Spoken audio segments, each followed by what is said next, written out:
السلام علیکم دوستو، کردستان میں آپ کو خوش آمدید کہتے ہیں۔ ہمارے اس چینل کو سبسکرائب کیجئے، شکریہ۔ اس ویڈیو میں ہم اسلامی تاریخ کے ایک عظیم فاتح اور مسلمانوں کے لیے سرمایہ افتخار سلطان صلاح الدین ایوبی کے بارے میں بات کرنے والے ہیں، جنہوں نے جنگ کے بعد 1187 میں قبلِ اول کو صلیبیوں کے قبضے سے آزاد کروایا تھا۔ صلاح الدین ایوبی 1138 میں تکریت میں پیدا ہوئے، جو آج عراق کا حصہ ہے۔ ان کے باپ کا نام نجم الدین ایوب تھا، جو قلعہ تکریت کا حاکم تھا۔ جب سلطان کی پیدائش ہوئی تو اسے اس عہدے سے سبکدوش کر دیا گیا۔ سلطان کا بچپن اور جوانی کا ابتدائی دور دمشق اور بلبک میں گزرا، جہاں ان کا باپ پہلے عماد الدین اور پھر نور الدین زنگی کے ماتحت ان علاقوں کا گورنر رہ چکا تھا۔ سلطان نے بلبک کے دینی مدارس اور دمشق کی جامع مسجد میں تعلیم حاصل کی۔ یہ وہ زمانہ تھا جب مسلمانوں کی صلیبیوں سے جنگیں زوروں پر تھی اور نور الدین زنگی نے میدان میں کئی کامیابیاں سمیٹی تھی۔ صلاح الدین نے بھی اسی حکمراں کے سائے میں رہ کر اپنی شجاعت اور دلیری کو منوایا تھا۔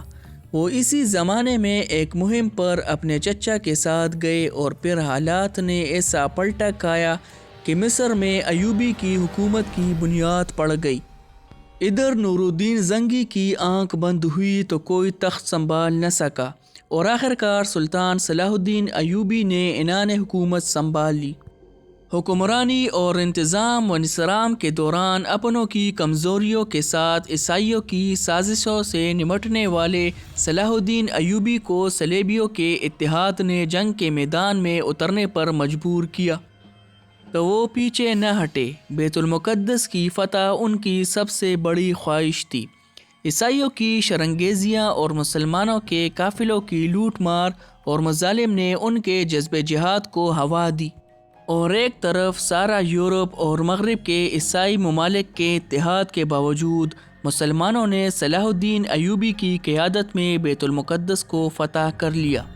بیت المقدس پر سلطان کی عملداری نے پورے یورپ کے مذہبی جذبات کو اس قدر بھڑکا دیا کہ یورپ کے 3 بادشاہوں، انگلستان کے بادشاہ رچرڈ شیردل، فرانس کے آگسٹین اور جرمنی کے فریڈرک باربوس نے متحد ہو کر انتقام لینے کی غرض سے جنگ کا اعلان کر دیا، لیکن ناکامی ان کا مقدر بنی۔ یہ جنگ کئی مقامات پر لڑی گئی اور اتحادی افواج کو سلطان کے ہاتھوں شکست ہوئی، جبکہ حطین کی فتح کے بعد صلاح الدین نے بیت المقدس کی طرف رخ کیا، جہاں چند روز تک خونریز لڑائی کے بعد عیسائیوں نے ہتھیار ڈال دیے اور رحم کی درخواست کی۔ بیت المقدس میں سلطان کی فوج پورے 88 سال بعد داخل ہوئی، اور مسلمانوں نے فلسطین کی سرزمین پر قدم رکھ کر عالم اسلام کو عظیم الشان کامیابی کی نوید سنائی۔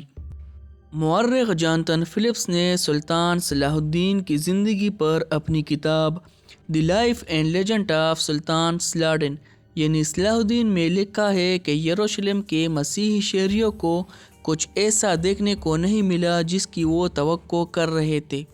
مسلمانوں کے محاصرے کے دوران یروشلم کی عورتوں نے اپنے بال کٹوا دیے تھے کہ وہ فاتح فوج کے سپاہیوں کی نظر میں نہ آئیں، لیکن فلپس لکھتے ہیں کہ فتح اور یروشلم پر قبضہ مکمل کرنے کا مرحلہ طے کرنے کے بعد سلطان صلاح الدین نے خاص طور پر عورتوں کے معاملے میں رحمدلی کا مظاہرہ کیا، جس کے لیے وہ مشہور تھے۔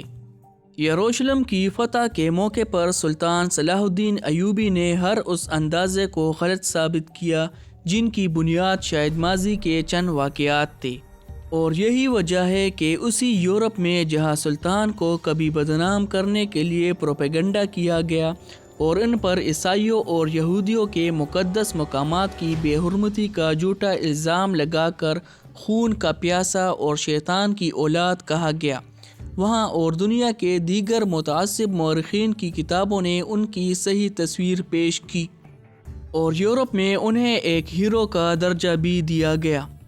بیت المقدس پر فتح کے بعد یروشلم کی وہ مسیحی حکومت بھی ختم ہوئی جو فلسطین میں 1099 سال سے قائم تھی۔ بیت المقدس پر تقریباً 761 سال مسلسل مسلمانوں کی حکومت رہی۔ بالآخر 1948 میں امریکہ، برطانیہ، فرانس کی سازش سے فلسطین کے علاقے میں یہودی سلطنت قائم کی گئی اور بیت المقدس کا نصف حصہ یہودیوں کے قبضے میں چلا گیا۔